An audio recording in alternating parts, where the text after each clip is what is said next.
You have to run it, right? Yeah.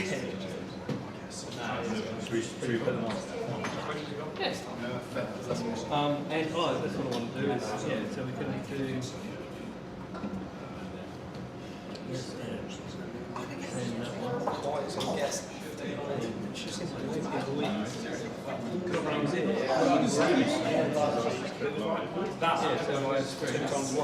Seven bytes, so literally that long.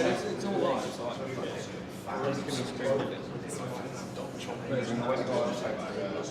No, because that's obviously, yeah. Don't really skip across it. Okay.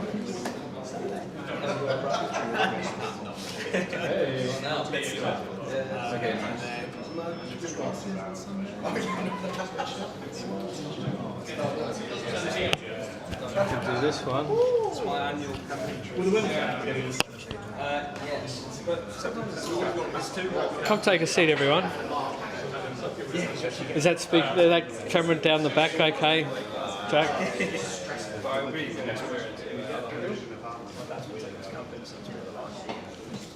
Ben, come take a seat. Oh, this is a nice crowd. Welcome everybody. June 2026, London Webflow meetup.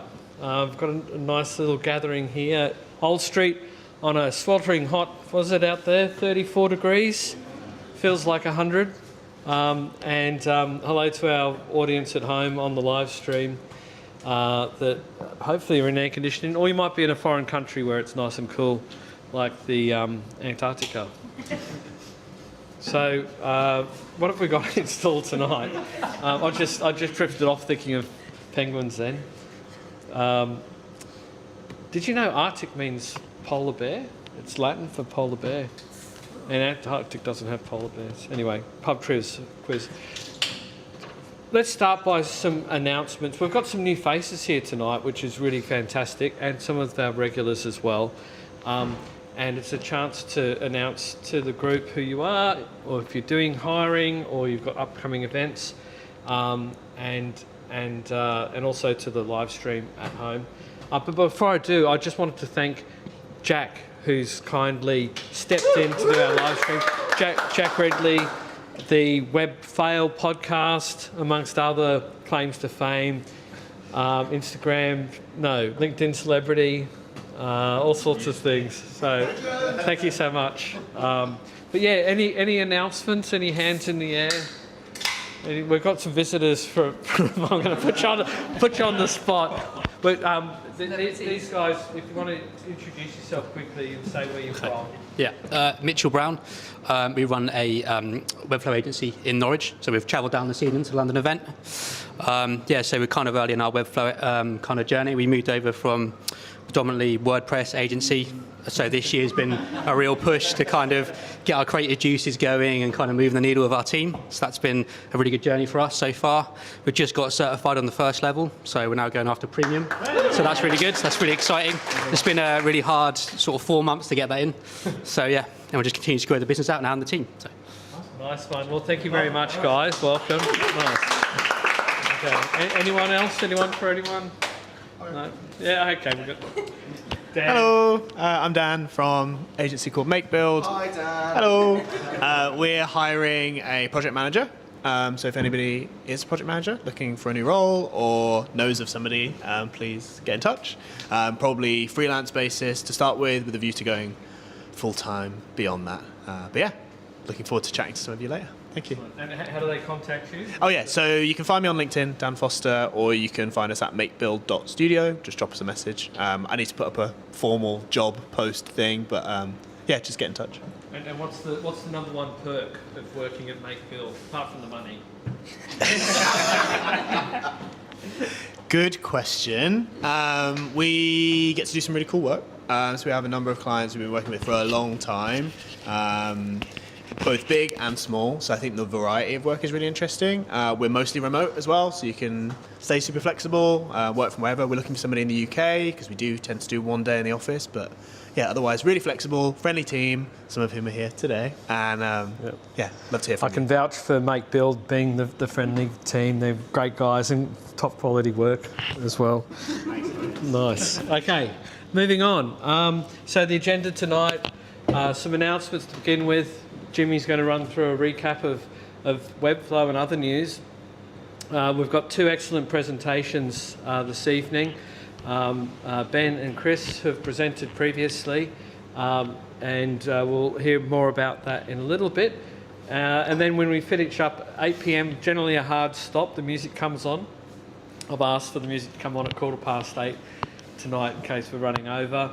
But yeah, if you've got places to go, things to do, that's fine. But we're also going to go across here or somewhere nearby for a drink, and it'd be great to have some time to get to know some of the new people as well.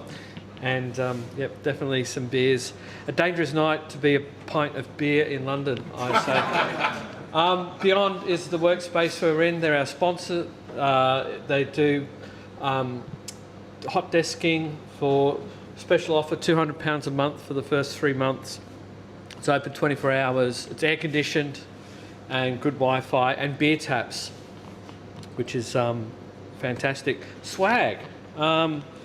Oh, I've got goodies. Webflow sent us some stuff, which is nice, and I can hand out some things. Actually, why don't I swap that to that? And we have. Actually, I'll put some of this on the table. We've got some pens and things you can help yourself to. But what I'm looking for in here, we've got badges. So these are really special, and it shows that you're dedicated to the community. So if you've been to one of our events, do you remember, Dan, how many times? Was it 4 times? 4 times. Has anyone achieved 4 visits? Oh, Chris, well done. You get to wear one of these little badges. There you go. Thank you. Is anyone else missing one? No, Patrick? There you go. I'm sure I've done 4 talks. Yeah. No one else? No? Okay. But yeah, there's some pens and I think there's some stickers and things. And there's some little treats for our presenters too, which I'll show you later. Upcoming events, Webflow conference in September. I think Dan, you are going. Ben is going. Anyone else going to the conference at this stage? Jimmy's, yeah? Yep. Yeah, I haven't fully decided yet. I've got my conference ticket thanks to Webflow, which was nice. Joe? Sorry, is this Boston in the UK or Boston? No, Boston in America. Yeah. Is there a Boston here? I didn't know that. Somewhere up north. There could be, yeah. Tomorrow I'm going to be at the Create With conference in Brighton. Yeah, it'd be a nice day for it. But anyone else aware of, we just had London Tech Week and all sorts of South by Southwest. London's been crazy the last couple of weeks, but I feel like we need a break from all that. Great. If you get your phones out, there's some things to scan. There's the community platform. I think most of you are on it by this stage. But we've also got our YouTube account. Like and subscribe, ring the bell, all those things. Now, something I wanted to cover, which is a sort of prelude to what's going on at the moment, the state of play, in a way. And last meetup 4 weeks ago, on that very day, there was a round of layoffs at Webflow, which was quite dramatic. And there's also elephants in the room that we should be talking about, and trying to make sense of it. And I don't think we're going to make sense of it tonight or in this minute. Maybe we'll make sense of it at the pub afterwards. But next month, I want to dedicate the meetup to looking at some of these topics, broadening our horizons a bit more, working out what we do as a community, the direction we go in. We've got, you know, if you're on LinkedIn, the moment you click on an article that says Webflow's cooked, then all of a sudden your feed is full of doom and gloom, right? But yeah, there's certainly, you know, we just churned from Webflow. You know, we're saving $6,000 a year. People moving off Webflow. You've got, you know, scary graphs like Upwork, the number of Webflow freelance jobs down 35%. All these things, it's not set in stone what that means. It's open to debate.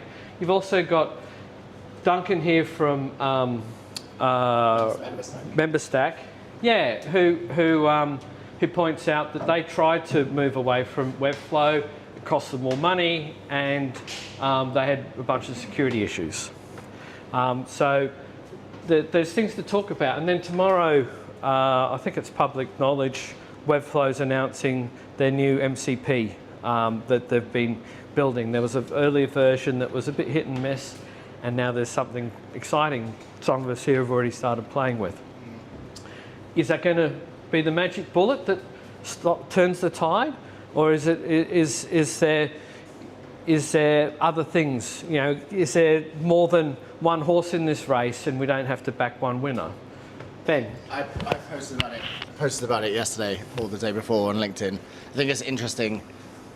We obviously a lot of it is rage baiting because it's like Webflow's dead. You forget how much is built into Webflow that you now have to build for yourself if you're doing like a Claude coded site. But interestingly, like my fiance works for one of the biggest media companies in the country, facing into Tesco. Her boss was like, I didn't even know what Claude was until last week. I think it's interesting that we, while understanding that the shift is very real, and it's probably more real for all of us because we work in tech land. For real people, it's happening more slowly. And I think where you're looking at Upwork going down,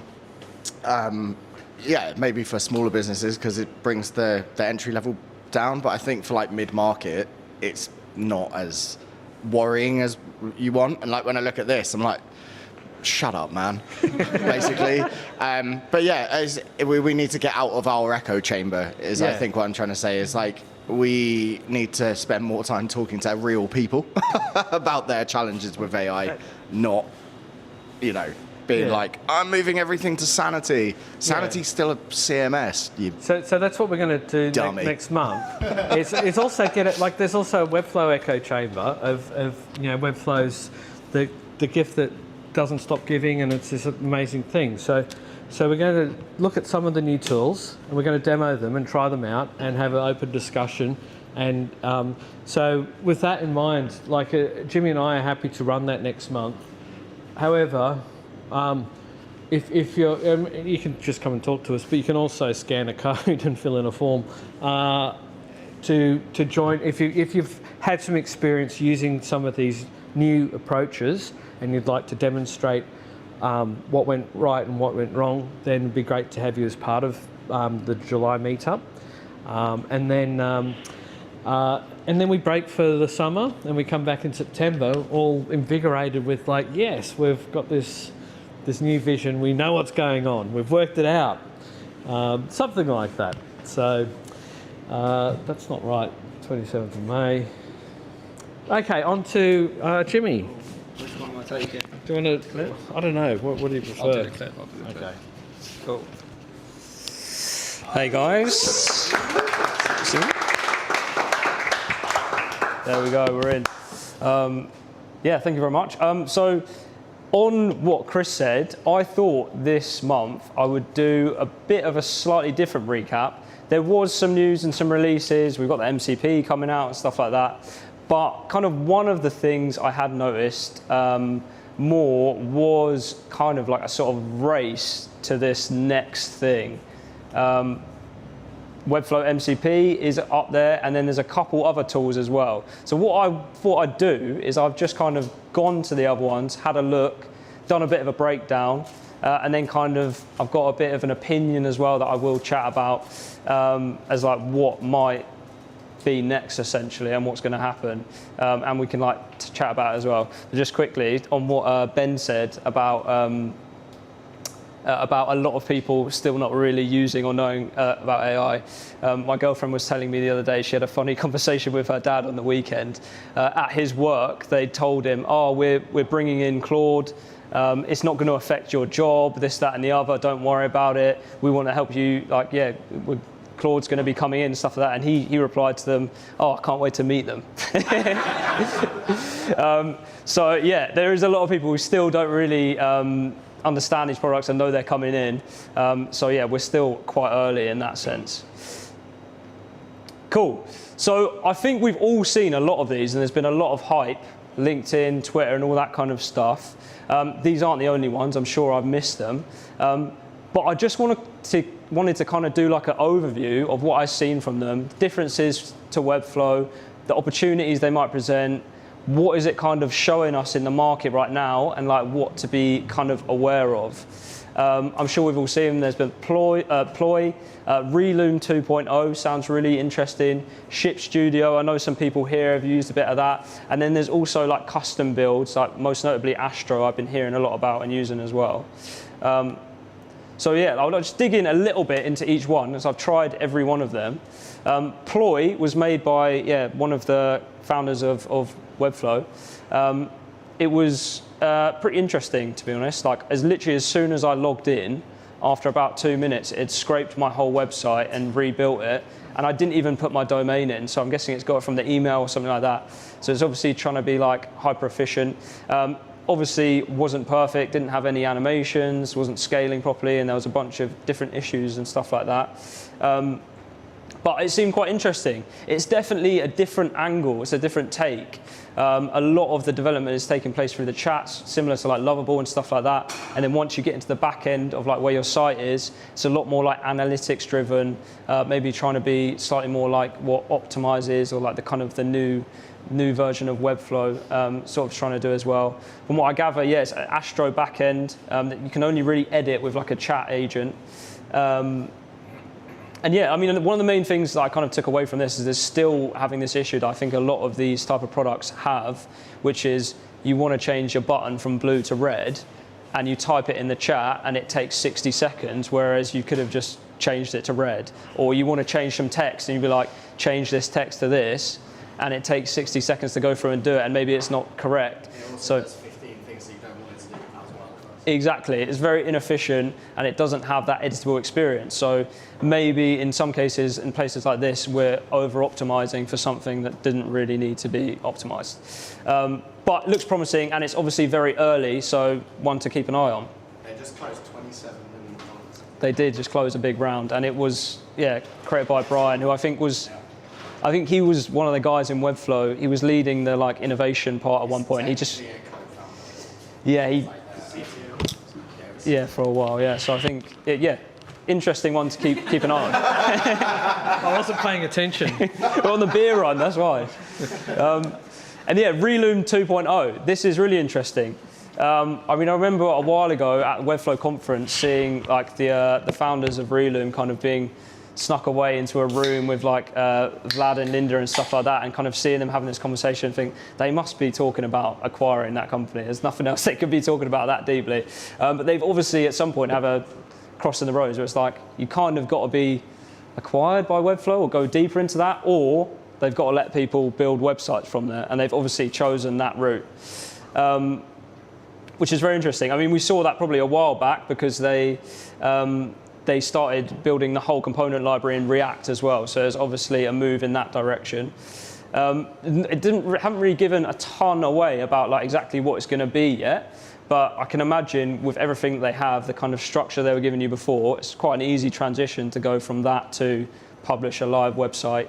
And I expect from what this looks like, it's going to again be a bit of a chat-based editor and something like that. Although he did mention, Dan from Reloom did mention in one of his posts that one of the things they are trying to do is make those simple edits very easy, like changing text and colors and stuff like that, and then the heavy lift is done by the AI, so that's interesting. So they said, website brief is going to be kind of the core of your website, and where that's going to stand. They rebuilt the component design system, which is interesting because they had tons and tons of components, a new editor to make easy edits, and then make AI do the big heavy lifts. So that's interesting as well.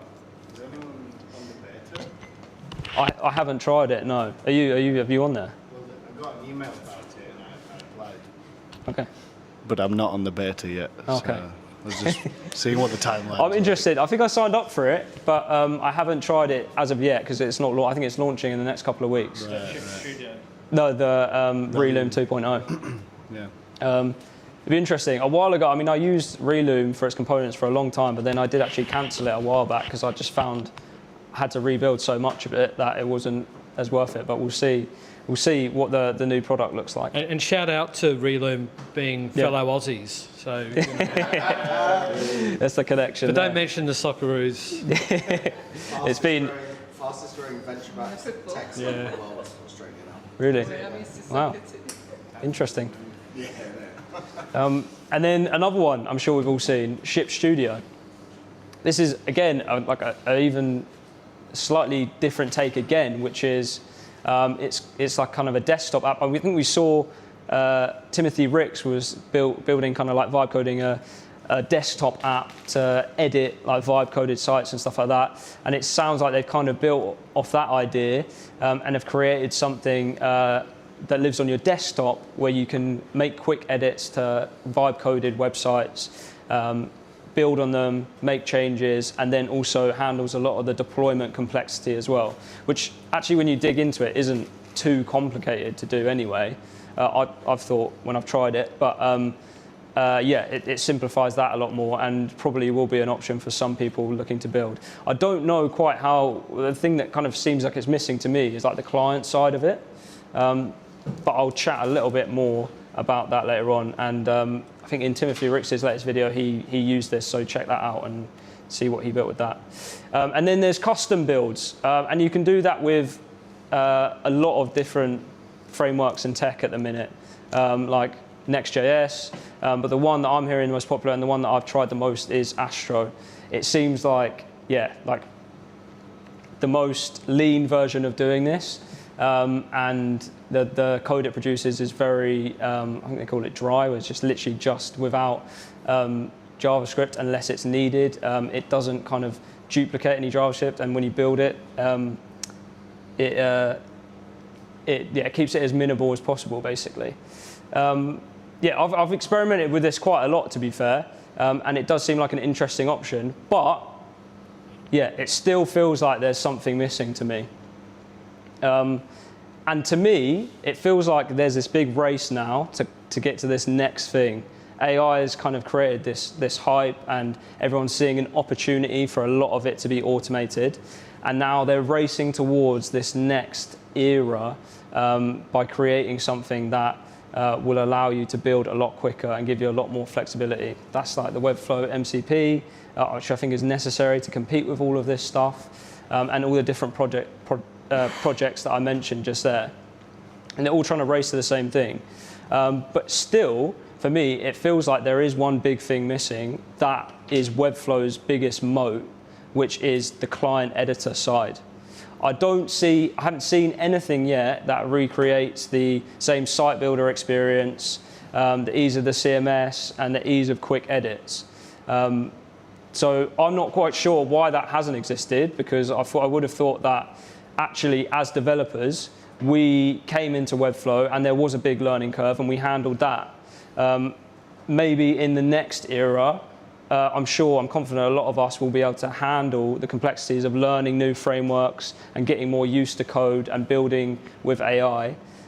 So I'm not sure why people were concentrating on building something for that, like the building with AI bit, instead of building something that works with code that's built with AI, but is used by the clients to build new pages and edit their content on that side. It might be because it's quite difficult. The stuff that is produced is a lot of the time a bit sloppy, as we know, and to then create something separate to that allows you to edit it might be quite difficult. I think a lot of AI tools and the way of AI working is way too inward. Right. Oh, sorry. Yeah, sorry. So I think a lot of AI tools like these, great, but they're too inward looking to the development sphere. Yeah. Like, you're right. Webflow's moat is the fact that it's easy to hand off to clients, and empower marketing teams to actually do something and grow, which I think is where Ploy are going to do pretty well as well, because that's a marketing growth engine at the end of the day. Yeah. Yeah, but then they're not focusing on the developer as much. So I fear that because if you can't edit code in it, then it leaves some of us behind. That's true. I actually have a interesting tool that I'm building, which is a bit like Ploy, which fixes that gap for internal use only. Is that your presentation to know? I'll add it. But yeah, that was a very brief overview. That was just the most interesting themes that I've kind of noticed over the last month or so. I've got loads more thoughts than that. I still think Webflow is like holding that space because of what I mentioned here. I've got lots of thoughts. Love to chat to you all about it afterwards, see what you're thinking. But yeah, that was it for today. Thank you, Jimmy. Who's going first, Ben? Ben's up next.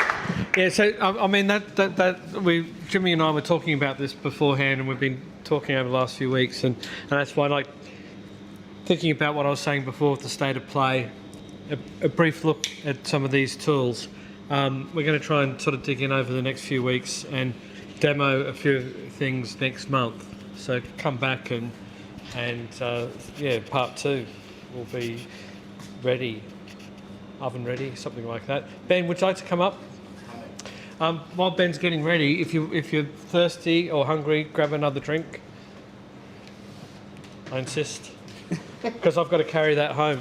So it needs to be drunk. Do you need something? Oh, here we go. Oh, look at you with your badge. Thank you. There we go. All good.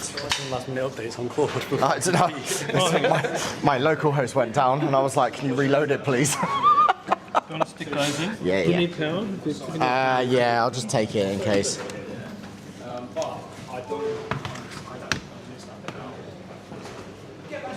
Grab a stick. Oh yeah, go on, yeah.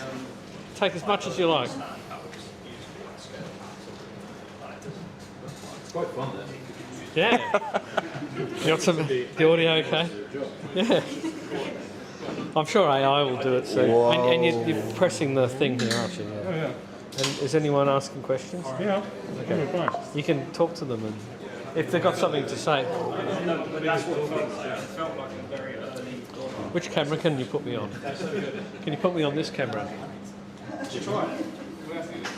What camera is that? That's called front. Oh, that's just the front. Yeah, you're on. Okay. To our live stream at home, just while Ben's setting up, if you've got any questions, we've got Jackie ready to answer, and he's going to put up his hand. Here he is. Here we go. And we can jump in. Okay, Ben, you're on. Is that Cool. working? So, Hang on. as you can tell, I've spun up a demo for this on my local device because I Can I introduce you first? Yes. Yeah. Okay, everybody, attention. Our first presentation this evening is from the legendary Ben Hammond, Shrink Studio, long-time Webflow practitioner, partner, Premium partner. do-gooder, Forest Bike, rebrander, rebuilder, yeah. And Greg. A few feathers in his hat, but and tonight he's doing some AI coded products and making money. But I won't steal his thunder. So take it away, Ben. Thank you. Hey guys. Thanks, Chris. I'm Ben. I run Shrink Studio. I'm based in London. For anyone that doesn't know me, we are a Webflow premium partner, and we work primarily with like venture-backed B2B startups. I've basically got a demo which is only hosted on my local because it was the most up-to-date version, and now I'm trying to load it, and it's Claude's not. You need some loading music. Yeah.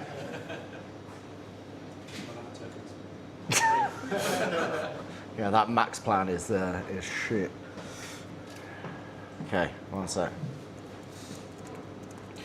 But yeah, firstly, I guess, who in the room has used AI to build internal kind of tools? Hands up. Okay, yeah, fair, nice. yeah, this talk is kind of about, there's a lot of noise about what AI can build, and almost none about whether the thing is actually worth building in the first place. I think going back to a lot of the talks on new AI tools, we're looking at like people still trying to solve problems that kind of don't really exist. So the question I want to put to you guys is like, when you're building those products, are you solving the wrong problems or are you solving the right problem? Because when you first get your hands on AI, like the instinct is obviously to build something impressive, like massive chatbot thing that writes all your copy, like an agent that does X, Y, and Z.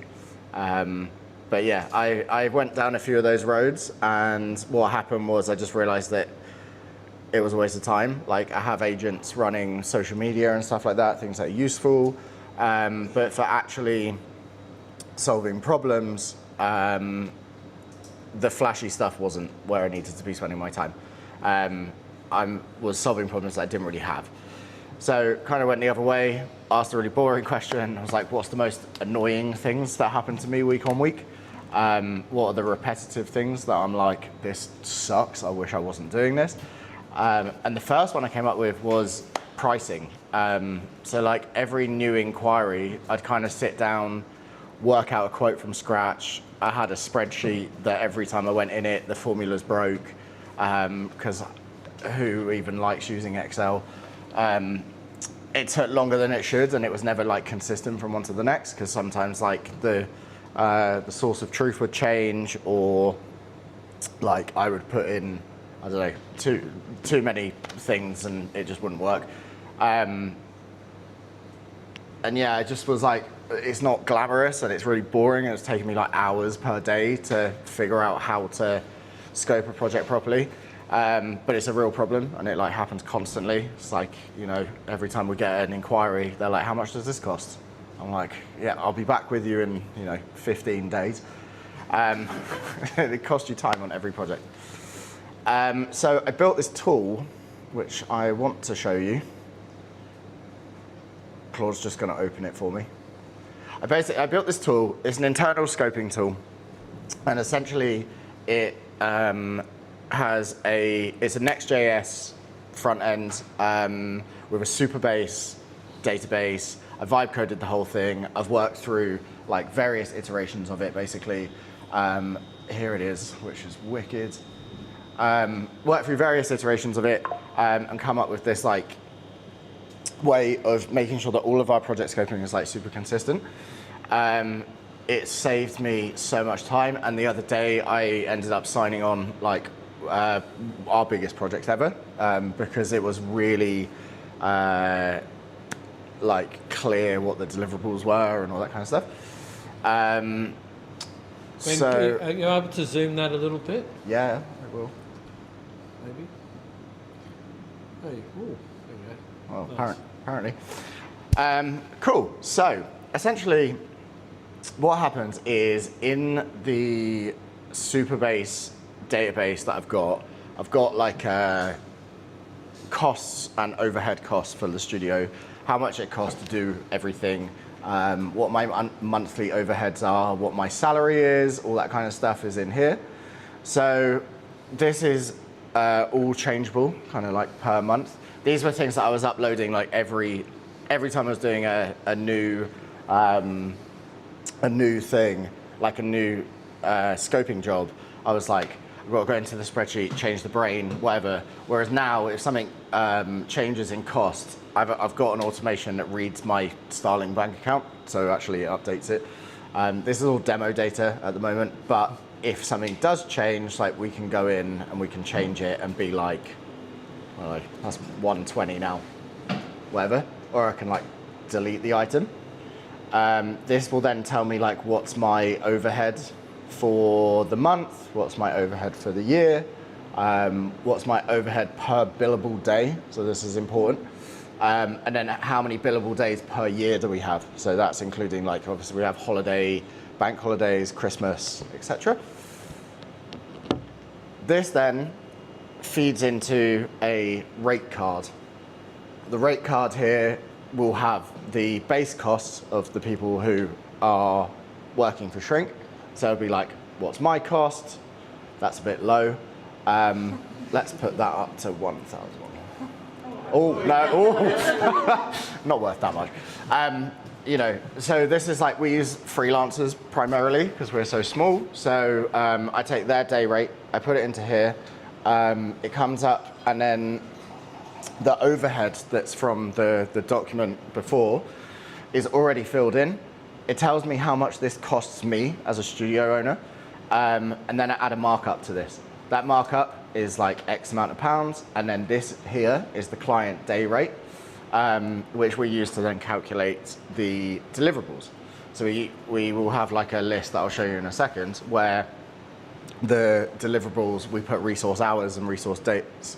We don't call it days because otherwise, you know, clients are sometimes a bit like, maybe this will take less days. I'm like, no, but we call it resource effort, and it's calculated by days, which then obviously comes from like our actual costs.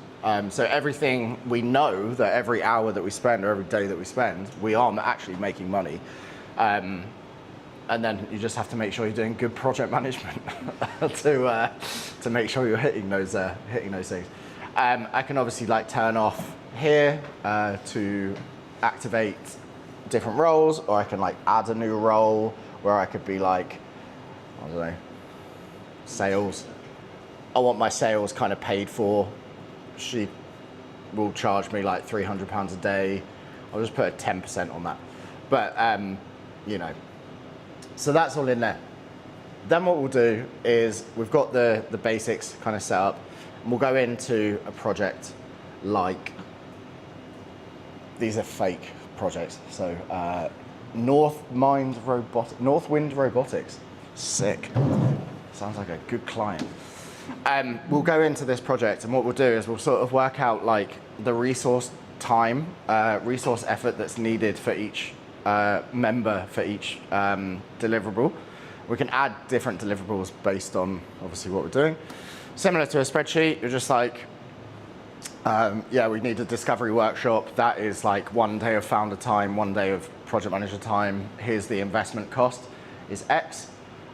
This is how much time is spent on discovery. This is how much resource effort is on development. So we're like design system setup is X, UI design is X, Webflow setup and config is whatever, and then the launch down here is whatever it is there. And then we have a scope. What we can do then is we can like draft it, send it, approve it, or complete it. If I send it, I can save whatever. I can share a link, so I can send that to my client. Or I can export a PDF, put that into a proposal, and be like, here's your literal line-by-line breakdown of what it's going to take to build your product or build your site. In this case, it's 37,000, which exports to PDF. It has like a bit more of an abstracted view, so it's not as like, this is it's not as granular. So like there are certain things that, you know, the client doesn't have to see. So, and then obviously like I know my cost. I have another one which is not on this one, but there's another tab which is in personal only, where essentially I can see how much it costs me. So when I go and put that into the PM software, into ClickUp, and I put a budget in, I can see how much actual budget we have. I know how much I'm charging the client, and I have to make sure that obviously everything is managed properly to make sure that we hit less than whatever the cost is for us, so that everybody gets paid and the studio can keep growing. The next part of it actually is we use that database to build a tool for the front end. So we have this sales site. It's called tools.shrink.studio. It's kind of a test thing at the moment. I'm going to roll it out shortly, but it basically has a bunch of tools where you do like, are you ready for PLG, product-led growth? Is your site accessible? Is the structure and scaffolding and stuff like that, like up to scratch, are you visible? We have ready to build a brief as well, which is this one. And then we have a calculator. So from the same database and the scoping tool, we built this calculator where if a client or potential lead uses it, they get like a real cost rather than just like a ballpark made up thing. So that it's all coming from like the same source. So if a client is like, I need a new marketing website, cool. How big is the site? All right, it's landing or a compact site. We need you to design it from scratch. Like, we don't really have that much in our brand. Yes, we need to do some like CMS architecture work. Let's say we need all of these, because generally that is fact. They need a focused discovery as well, so we'll run a discovery phase. And then it comes out of a cost. That's quite a big gap, but like I said, this is a test. But it will show you like roughly where the money goes. And I'm trying to work on like to build trust, like what team members they might get for that as well.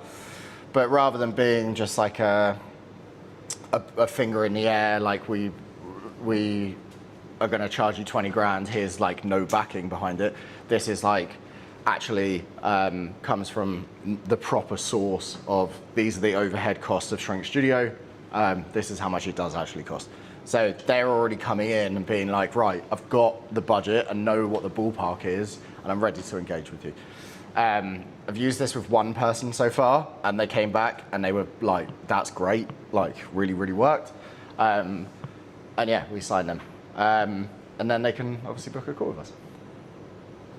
And then for those clients as well, just a nice little side piece. We have like a ready to build a brief, which is just a nice questionnaire that also links into this journey, talks to our ICP. They're like, what stage are they? What do they need? Blah, blah, blah, blah, blah. And then it will tell them if they need like need a brief. And then it will link them to the project calculator to be like, how much does this actually cost? Yeah, so that's it. I basically just wanted to show you guys like a useful case for vibe coding for AI to actually solve internal problems. I know that a lot of people in our sphere, like especially when you're a smaller studio, like struggle with pricing, especially. So yeah, I just thought it was quite a useful little tool to show off. So yeah, if you take anything home from this, it's like, don't ask what AI can build, ask where you're losing time on something invisible and repetitive, and that's where the tool worth building is hiding. Yeah, thanks. Really nice. There might be a few questions. I think we're doing good for time tonight. So here we go. What did you build the front end in for the tools That's side? Next.js. So this one is? Yeah. And is the other one as well? That's also Next.js. Okay, yeah. cool. Yeah, they're both. I love how you've spent time designing the client-facing one, but not the internal one, which makes sense, right? That's your whole point. Yeah, I've tried to get this like as close to our website as possible. So like, if I want it to feel like a seamless journey, but it's pretty much the same thing. Can't see. There you go. But yeah, it's all Next.js. It's all vibe coded, honestly. Like just me sitting. I used to be a product manager, so I'm trying to sit and be like, these are the goals, set it some boundaries, and I'm like, okay, let's try and spin up some ideas. Ben, what were you? Were you just cobbling together spreadsheets and all sorts of things prior to having this system? Yes. Had you tried some off-the-shelf solutions? I had. I never found like. I never felt like there was like a proper pricing tool. I think a lot of project management tools don't actually have good budgeting systems, and like trying to build estimates from them is such a pain in the ass. The extra bit. Yeah, like why is the scoping not included in the main cost? Do you know? I used Bonsai, Yeah. and it's like you've got all this good stuff, but then as soon as you want to do the budgeting and the planning, it like triples in price, and it's ridiculous. Exactly. It's I worked for a product agency that got acquired before I was doing this again. And this is the way that they used to scope their projects. And I just found it really, firstly, transparent, because the client couldn't really argue. They would be like, that actually makes total sense. It's like a complete, and you're being really open about what you're charging and where the money's going. And I just thought it was clever. It's way cleverer. Hey Ben, thanks so much for the presentation. I love these internal tool deep dives. We're tinkering with a few bits and pieces. Probably need like a week-long sprint to get to the stage that you've got, because these are awesome. Had a couple of questions, if you don't mind. Firstly, on these customer-facing public tools, did you consider like gating them or anything like that? Or are you happy to just kind of give away all the pricing info without kind of somebody popping in an email? Or They are gated. okay. The last step for, I think, all of these ones is email gating, and then it sends you a PDF to your email with like the thing that you can go and give to like your CMO and be like, we're failing here. Makes sense. The pricing one should be gated. Cool. Yeah. No, I'm just wondering if somebody puts the details in, then you can follow up, can't you? The whole point of these tools is they are like lead gen tools, you know. We send them out and I'm like, fill in your email so I can pester you. Oh, it totally makes sense. And then I guess my other question was, with the pricing, I think that totally makes sense. Like, go super transparent, kind of less room for arguing, like, oh, okay, I can see where the money's being spent or whatever. I guess my question would be, do you ever get pushback from people saying, oh, well, if that's the breakdown, we don't need that, and maybe we can do that bit, and don't worry about that? Like, sometimes I wonder if it's a double-edged sword. Yeah, that's almost kind of the point. The point is to be like, so we run a discovery sprint to be super like focused on what the actual impact-driven deliverables are for a client. So like, if I'm like, okay, we'll add these deliverables to your list, but within your discovery, when we've done your like matrices to figure out like what's actually going to drive impact in your site, these are like the things you said you wanted, but might not drive impact. And they'll go, actually, yeah, $3,000 for that feature that might not work, take it out. So it makes pricing a project like a collaborative exercise, and makes it something where the client feels involved from like day one. And they kind of go, okay, that makes sense. Now we feel like we know what we've got, and like we know the direction that we're going in. And I think that's a really good trust builder, honestly. So cool. This is the old spreadsheet, by the way. Monthly overhead, rate cards. That was me. All broken.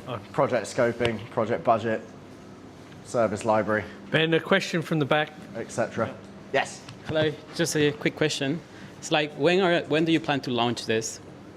It depends if people would like a tool like this. I only ever plan to use it internally. I don't, it was always just to solve a problem. The part of showing it to you guys today was to see if like it solves problems for other people as well. So maybe I'll make it available. That'd be quite cool. Yeah, I think you should. Yeah, it's really interesting. Yeah. Good to know. Thank you. question over here. Thanks so much for sharing that. That was really insightful, actually. We've played around with a few bits ourselves internally. Probably haven't linked them all together yet, though. So it's great to see that side of it as well. You mentioned ClickUps a few times. We obviously use the same software internally in our agency. Just out of interest, how do you, if you don't mind sharing, in terms of when you have this and then you bring it over to ClickUps, how does that operate? How does that work? Have you found an efficient way to do that? Yeah, Claude. Okay. No. To answer your question, like, I spent a really, really, really long time deep in the depths of ClickUp trying to figure out how their formulas work. And they launched agents recently, and like they have and they've got MCP now. So I sat down while I was doing this, and it was one whole piece of work where I was like, right, we need to make sure this goes 1-for-1 into ClickUp, and like it does all of the estimating before we go into a sprint for like a bigger project. So it like automates a lot of that, and then when we're doing like a sprint planning, I can be like, is this right? Is this wrong? Do you know what I mean? So yeah. Okay, brilliant. Thanks for sharing. No worries, dude. We're going to have to wrap this session up shortly. We've got a question from Jack over here. Can I ask one question? So I noticed at the end of that whole, so the client goes through the form, and then at the end it's book a call. Yeah.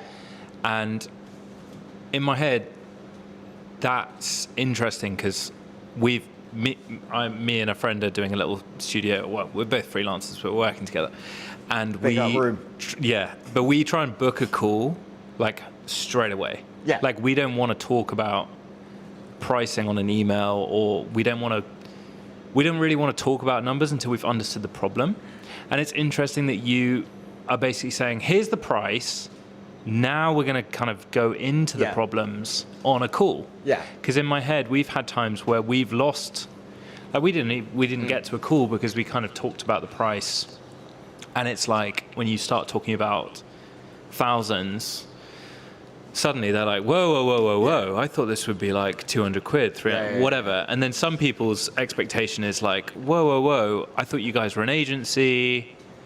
You know, like this is too cheap, and it's like everyone's perception of pricing for websites seems to be massively different. So it's interesting that you're kind of showing the price before the call bit. Yeah. And can you talk, like, I get that you're trying to save yourself time, because time, you know, having calls and let's have a cup of tea. How old are your kids? Great. Now we'll talk about the website. Yeah. I get that all takes time, and that's like a trust and relationship building exercise, and it may lead nowhere. Yeah. And it may lead somewhere in 5 years, and it may just be like, that was a nice chat with a random stranger from the internet. But like, how have you you've obviously thought, I'm going to show you everything super transparently, and it might freak you out, and we may never hear from you again, or even though I've shown you the transparent stuff, which is kind of scary, or maybe perceived as scary by the client, let's now have a call. Is that, have I understood that right? Yeah, absolutely. So actually 2 reasons. Number 1 is because our ICP is venture-backed startups. Venture-backed B2B teams, their head of growth, head of marketing, go-to-market, professional, whatever, the person that we engage with has finite money, because they only have X runway, right? You know, they go through one funding round, 20 million pounds or whatever. They're like, right, that's got to do us until the next funding round, or at least until we start like generating revenue in X areas or whatever. So to be transparent on the cost for them really makes sense, because before they actually message me to be like, we're interested in a website, they need to go and get sign off from the CTO, the CEO, the CMO, like the entire C-suite, the boards, like whoever, the investors, and then come back and be like, right, we've got a brief, we've signed off X budget, here is what we want to put this into, and then we go through the scoping exercise and do all of that. The second one is like, personally, and it's really scary when you're so small, but I don't want 10 leads a month where 10 are shit. Mind my French. I want 1 lead a month that is amazing, because they've gone through this and gone, yep, suits our use case. And one thing that we've been through recently is we've been so deliberate and intentional about who our ICP is. We only work with this bracket, right? This bracket, they value this, it solves a problem for them, because they can go away, do what I've just said, like get the answers, etc. And yeah, they come to us and they're right, we're ready to engage. Like, we trust you, we've seen your case studies, like, we know how much it's going to cost, let's fucking go. And I'm like, great, let's not waste any time, you know? And it's a major problem solver in the startup world, where they just need to be like, we need to go. We've got 6 weeks. Filtering out the chaff. Yeah, on that note, we need to keep moving. Thank you very much, Ben. I've got I've got some Webflow swag. You have a choice of either white socks or blue socks. I'll go white, please. White. Thank you very much, Ben. Now, if you'd like your own pair of socks, think about presenting at one of our meetups. That was really insightful, and we can talk more at the pub afterwards. I wanted to say something, which was there was an agency that I once worked for. I won't mention the name. I spent 6 months on a project to put a pricing tool together. The spreadsheet was off the charts. Just defining all the different, it was just crazy. And then we never implemented it because it just got too crazy. And I revisited it recently using Claude Code. And I was going to give it the spreadsheet, see what it could do with it.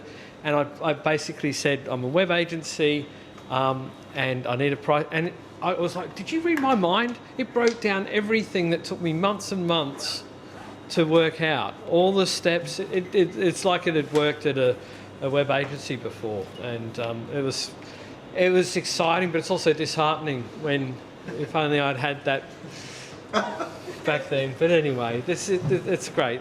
I remember when I was working at that agency I got acquired. Like, I remember watching my boss days trying to scope projects. I'd be like, why? What? This is taking too long. That's great, and it's also a sign of the SaaS-pocalypse. Is that what they're calling it? So there's so many the bonsais and the ClickUps, and now you can just roll your own thing that does it. Right. So next up, thank you, Chris. Chris is on top of it. We've got Chris Elson here from Giggling Pheasant and epicmaps. Chris, when was it you last presented here? In October. Was it October? Yeah. And on the epicmaps, we're not doing epicmaps today? Not. So last time was more like a technical sort of overview. This is, how it's more on the business side, how I do the both. Great. And well, the great thing about having the YouTube and the live stream is you can go back on the channel and watch Chris, and you can compare, do a little comparison. He's a bit more trim and taller now. Okay, thank you very much, Chris. Take it over. Thank you very much. Take it over. You look well. Have you been in New Zealand? I have been. Yes. Hello. Yes, I'm Chris, and this is me back at FlowFest last year. Unfortunately, it's not on this year. But yeah, I live out near Bath, grew up in New Zealand, studied architecture, didn't do anything with it.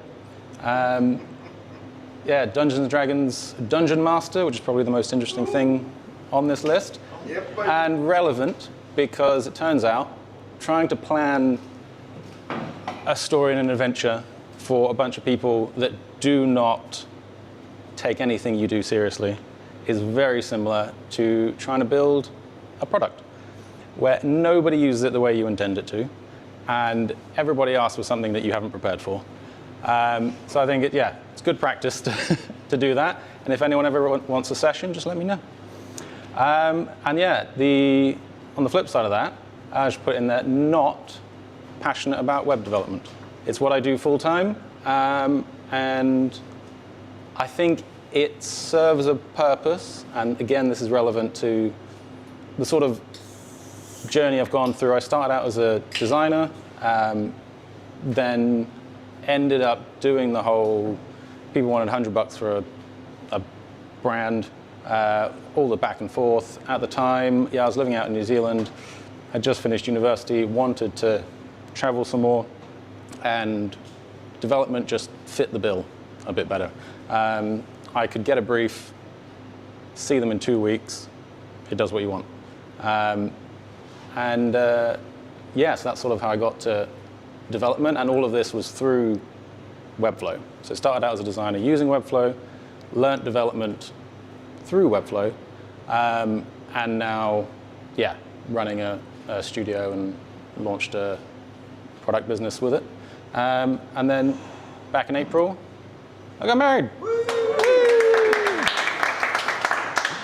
Which also means, since my last talk in October, I've done very little on on building the product or the business and sort of getting back into things.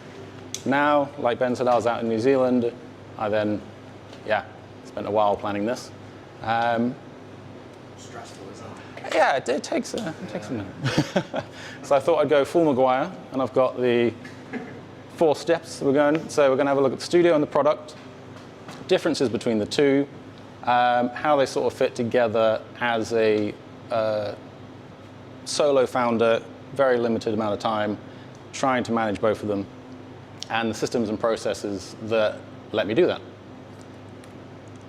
The studio.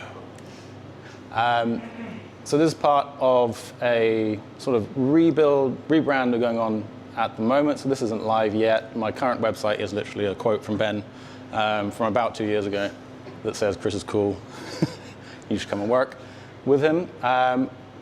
So yeah, it's a solo studio. Been going for about 8 years now, and it is white label development, particularly enterprise, for agencies. So I partner up with creative agencies. They get to design whatever they want, and they sort of have the confidence that I'll come in without the client knowing and build it all for them. And then I'll sneak away again, and they get all the credit. Product, on the other hand, is epicmaps. So that is a CMS Maps plugin for Webflow. So the idea with this is, so it's all front end. You just drop in script and a couple of data attributes on top of your CMS collection, and it lets you sort of design it however you want, build whatever you sort of interactions into it, and it's all integrated with Mapbox and sort of fin suite filters and page loads, and so it reacts to everything. You do that, and I've got a little asterisk next to these two, because as of the newest version, you don't have to use Webflow, and as of the newest version, you don't have to use fin suite. But that's coming soon. But yeah, so it originally started as a client project, and yeah, on the talk back in October, it started out as a client project for a guy that didn't pay me. So partly the reason I did all this was a bit of spite to get all my money back. As of, I think it was 3 months ago, I made all my money back. Yay! With a lot more time spent on Fuck that guy. Fuck that guy, yeah. But yeah, and then so we're on to version 2.1 at the moment. And with the latest version, there's a lot more sort of options for developers. They can plug in their own things at different levels. There's clustering coming. There's sort of external data sets, and you can do some funky stuff with it. It's very cool. But so the big differences between the two running sort of like traditional development as a service versus a tool, I think the main ones is the sort of service-based is very reactive, and it's very specific. So the client comes to you with especially with development, a very specific problem. Can you solve this? Yes, it doesn't need to do anything else. Whereas with the tool, you kind of have to preempt what people are going to use it for, and make it open-ended enough that it works well enough for a lot of people. Because the real value in it is as many people as possible being able to use it, and that's partly why, again, in the new versions, you can use it beyond Webflow, and you can use it in Framer if you want to. You can, I don't know, plug it into whatever you want. But biggest difference is, I think, it's a massive commitment on the client side to sign off some of these budgets that Ben was talking about just now, whereas signing up for this starts at, I think, $15 US a month, and they can jump in. I mean, you can jump in on a Webflow staging site and play around with it for absolutely free, and it's, yeah, no commitment. The good thing about it, though, is ongoing passive. I say passive income, it's just delayed payment. I've done all the work. I just get paid for it later. But yeah, so the big sort of this, all the work is up front, and then you just kind of have to put it out into the world and hope that it's useful. And if it's not, you got to work on it some more or get rid of it. Now, this is my super snazzy little table here.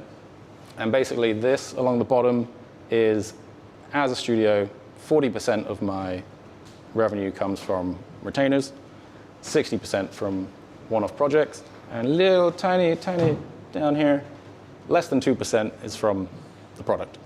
And so that's very relevant in terms of sort of working with enterprise clients more and more. It's bigger projects, but you end up with much bigger gaps between each project. So one of the reasons I started epicmaps was to fill in those gaps between there and sort of try not to lose time and turn the non-billable hours into something that's going to pay later on down the line. It's getting there, slowly. And then, yeah, through a regular day, it sort of starts off with retainers and sort of, they bookend my day because, sorry to anyone retainer clients that are listening on the thing, but they are the easiest things to do. And then get those done, get admin, and then the afternoon is either project work or product development. And it just depends basically whether there's a project on at the time. And being a white label studio, specifically development, means that I don't do a lot of the client back and forth, talking to them. I get brought in to consult at the beginning. Is this possible? How much is it going to cost? And then I usually don't hear from them for quite a while. And then they'll be like, the agency will pop up and be like, cool, we got it. Can you do it in a week? I'm like, cool. So I also can't block out my time too much. So again, the maps lets me sort of fill in that space in between.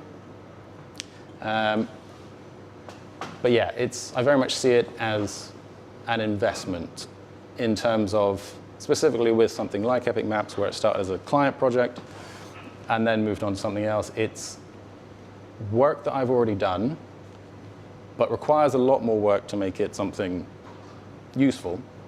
So it's just whether or not it's going to pay off. And I've built many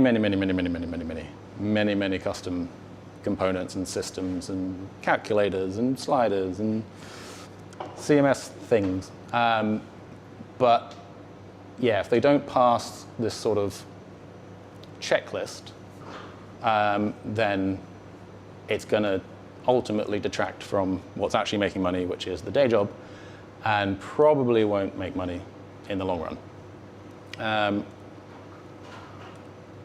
So sort of in terms of the two businesses, there's basically the stack that's used, the ones over on the far end, so they are shared.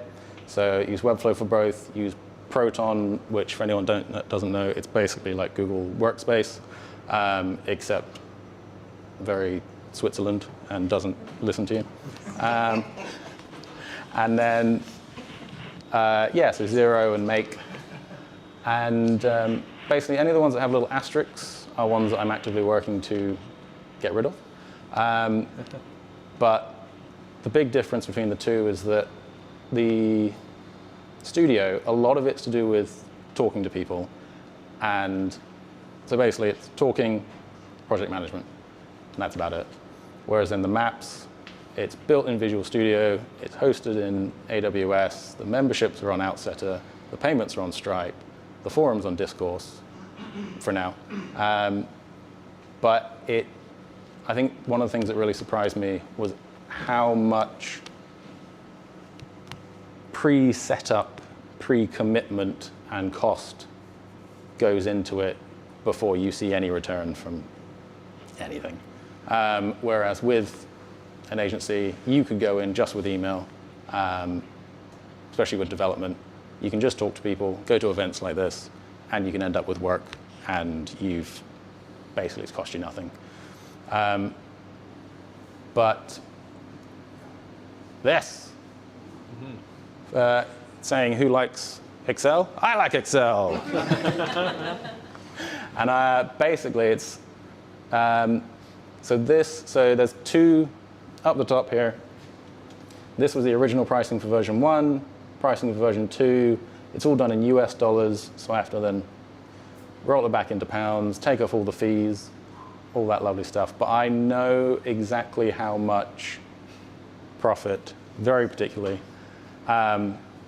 everything is and where I stand and sort of like, yeah, is anything worth doing if it's not going to get me that many more licenses, and that's how many I need to do in there, and it just tracks everything. Probably spent way too long doing this, but I enjoy it. And then what you can't see down here, just because it's not allowed to show you, there's also sort of custom setup. So we had our first enterprise client sign up, which is pretty cool. Took absolutely ages and was not worth the time. But especially when everyone else can just click buy and it does it all for them. But yeah, so it can, with this, I know exactly what's going on and whether anything is worth doing. And I think that's sort of the, as I say, 9 times out of 10, it's not worth it. It's, it's fun to do. It's a good learning experience. I like the idea of being able to create my own thing and to continually work on it, because a lot of the stuff I do is jumping in with someone else's designs. I build it, I send it off to the client, I never see them again. Half the time I then go look at their site and they've changed it anyway. But with this, it's sort of, it's mine. It keeps me sane doing all the boring stuff. And it's also just sort of like a learning experience in terms of a different way of running a business, which is also super fun. But ultimately, I wouldn't recommend it to anyone. It's like, if I didn't do this, I would have so much more time and about the same amount of money. But you love it. I love it. So that's why I do it. An inspirational end. No. I was hoping you'd be like, 9 out of 10 it's not worth it, but this one is, I don't know. No. I'm not leading you down a dark path. Don't do it. No. But saying that, going back to, I say it's not worth it, it can be worth it. I've got it to a point now. I did version 2 back in October, and since then, over the last, was it 6 months, 7 months? I have done, as I keep telling Jack, I've done no marketing for this whatsoever, and he has so many ideas, and I don't listen to him. But I have a very clear understanding. I've got to sort of this point without any marketing or effort or anything. So if anyone wants to come and run with it, that'd be cool.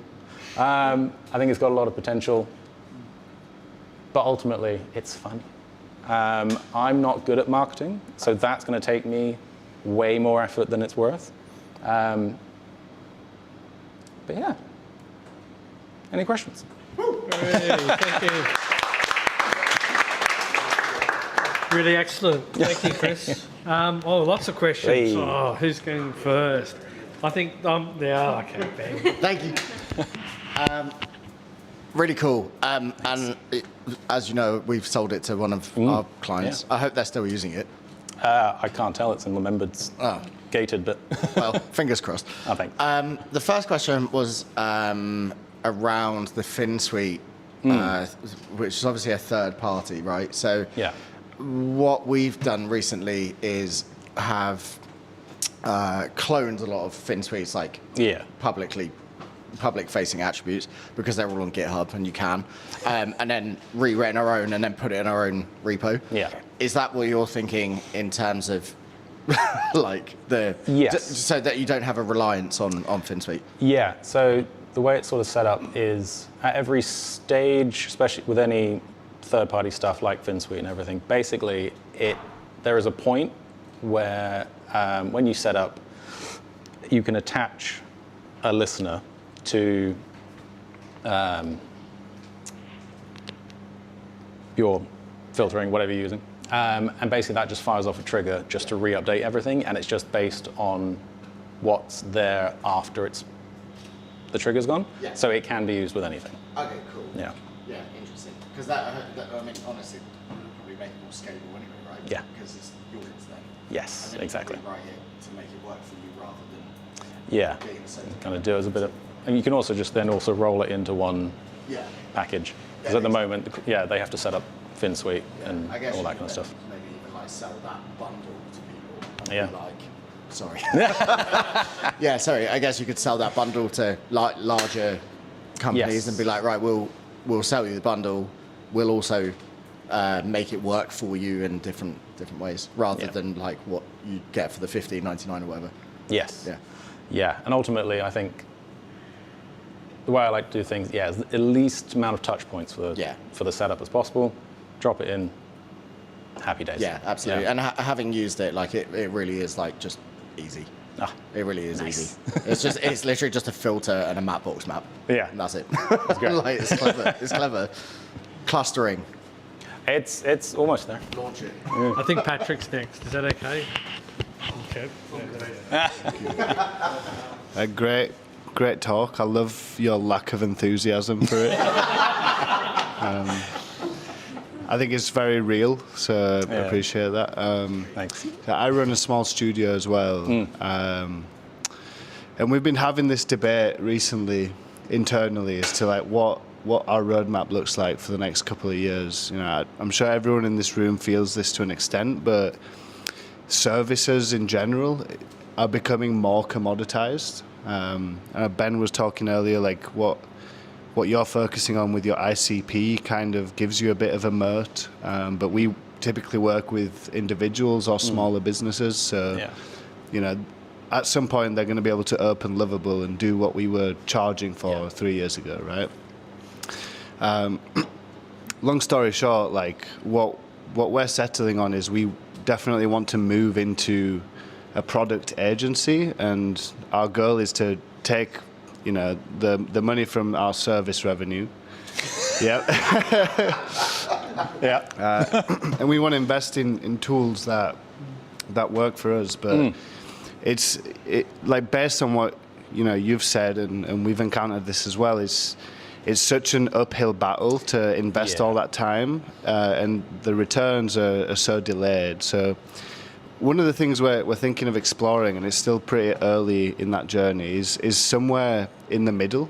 And I just want to get your thoughts on this as like a strategy, I suppose. So what we're thinking of doing is approaching clients who might need a specific tool or product or something built. Yeah. And instead of charging them up front as a service, we'll build that tool for free, and then charge them like a monthly fee or a yearly fee. Yeah. Now, this would be like more bespoke than a generic product. So that monthly fee might be higher than what you're charging, for instance, making that sort of worth it, hopefully. But it will still be a product that can be reused and resold once you've delivered that first version. Yeah. And the reason why we're thinking about that, is if we approach a client and they set us the specification for exactly what it is they need, then we've got our first paying customer locked in before we've spent any time and effort. And I don't know. I mean, I'd just love to hear your thoughts on like that as a strategy. Is that something you would explore? Yeah, I mean, so the map started as a client project, and slightly didn't work out because he didn't pay. But if he had paid, then yes, that would have almost given you that runway to then make it into a tool that other people can use, or that you yourself can roll out for others. And also I've had two of my first sort of clients, for customers for the maps, they wanted a custom build. So they did a license and they paid an upfront cost for me to do something custom with it. And then all those features have ended up being rolled into that. So I think it's, good idea. Gives you a bit of runway. I've heard a lot of other people talk about they'll do a lot of sort of lifetime memberships up front. I'm, from a practical standpoint, not a massive, what's the word? I'm not in favor of like lifetime memberships, just because I don't want them calling me up in 12 years asking for something else. Yeah, exactly. Yeah. Like most of them cap out at sort of 5 or 3 or whatever. But yeah, I think any way to get it sort of, if there is, it's also a good test of demand, whether people are asking for it, and then sort of are willing to pay an upfront thing, and then you can sort of like slowly take it down. Yeah, but yes. More questions? Dan? Yep. Thanks so much, Chris. Yeah. I really appreciate the transparency theme today. I feel like people are being very open and out there, especially on the finances. Also, just so interesting because I'm super nosy. I have a list of questions, but I can discuss some afterwards. The first one I was actually going to ask was around lifetime licenses. So I guess, is that something you've considered? Like, was there a moment where you did think about it, or has it always been completely against it? I sort of played around with it at the beginning, worked out what it would be sort of worth doing. And then, I didn't end up rolling it out. And then, so when I first rolled it out back in 2023, so it's been out for about 3 years now. The first sort of 2 years on version 1, I basically built it, put it out into the world, then studio work got pretty good, and I basically didn't touch it for a couple of years. And I've had people who are now rolling over into their 3rd, 4th year anyway. So it seems like, at least for this, it's very much like a set and forget. It's not like a tool where you're going to get regular updates or anything new from it. You're paying a license to use it. If you don't pay, I turn it off. So most people, it didn't really seem worth from a practical standpoint, the extra effort on my part to make that an option. Right. And to police it. Yeah. No, that makes sense. Okay. Yeah. And then the other question was something AI related. Oh yeah, so with like vibe coding, kind of top of mind. Yes. I guess with things like, my assumption is that Webflow customers, Webflow agencies are a big customer for you for epicmaps. My question would be, with things like AI code components and marketers jumping into creating AI stuff in Claude and dropping it into Webflow, is that like a bit of a risk for something like epicmaps? Is it something that you're seeing any headwinds against, or not really? So we sort of, found it quite interesting, most of the signups from version 1, who sort of just trickled in on their own, hadn't really marketed it at all, they're not builders or developers really. They're like, it's an option, they stuck it in, it's pretty cool. Since version 2 and rolling all that out, there's been, and they all seem to do sort of yearly licenses in the first sort of 2 years. And then we had a wave of monthly licenses, which were more developers using it, but they're much more likely to then cancel and do it themselves at some point. So they pay the higher monthly fee, but they stick around less long. Interesting. So that's also the reason why, compared to version 1, the difference in cost between the two has sort of shifted a bit more up and increased the price on everything, just because, and I'm thinking about moving it again, but the monthly ones do tend to dip out after about 5-6 months. And then the yearly ones they're rolling over into 3-4 years. And then final question, just because we're looking at this and it is relevant, and then I promise I'll relinquish the mic, was how much experimentation have you done on pricing? And are you tempted to like just whack it up, like double it and see what happens, or have you dabbled, or has it been pretty stable? These have been the two sets through the whole thing, and that was just version 1 and version 2. I think I've always, especially when I started version 1 and put it out there, I very much not confident in like, this is just a thing I've built, put it out there, and then the more I talk to people, they're just like, rack it up. All the competitors, even the new pricing, I'm half the price of the next cheapest option. But it kind of also, keeping it a low price makes it a bit more of a no-brainer. And yeah, if I can get a couple more in that, then they sort of even it out anyway. Thanks so much. No worries. Awesome. Thank you. That's pretty much time.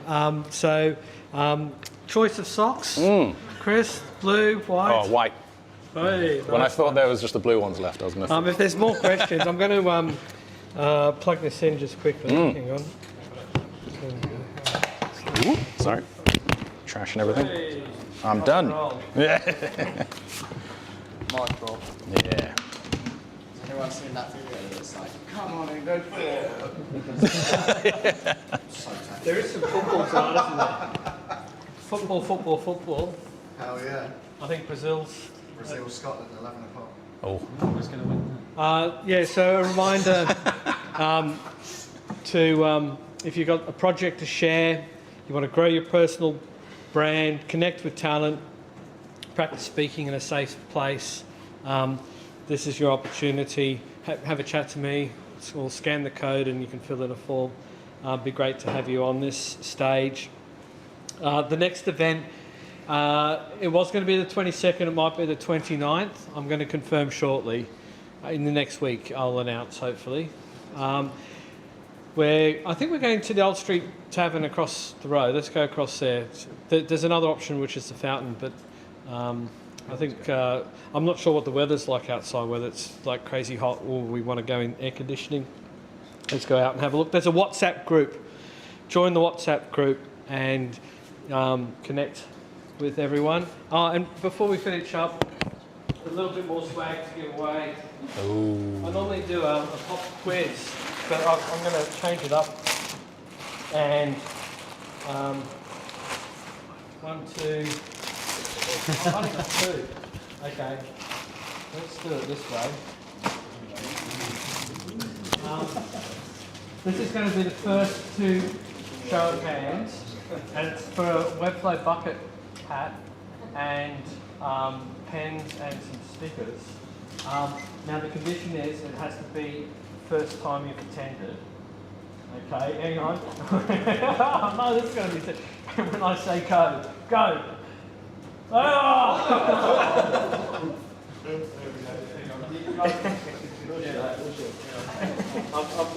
might be able to. Look, I've got a spare pair of socks. How about that? Socks. Yeah. It's your first time as well, Nicky. It's a soft Alan.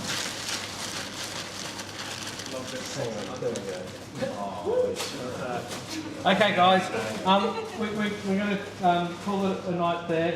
We're going to tidy up here a little bit, and Ben will probably lead the charge to the pub, and we'll see you there shortly. Thank you.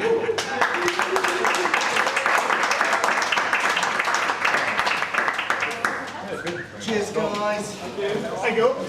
See you at the old bazaar. Very cool. Internal tool.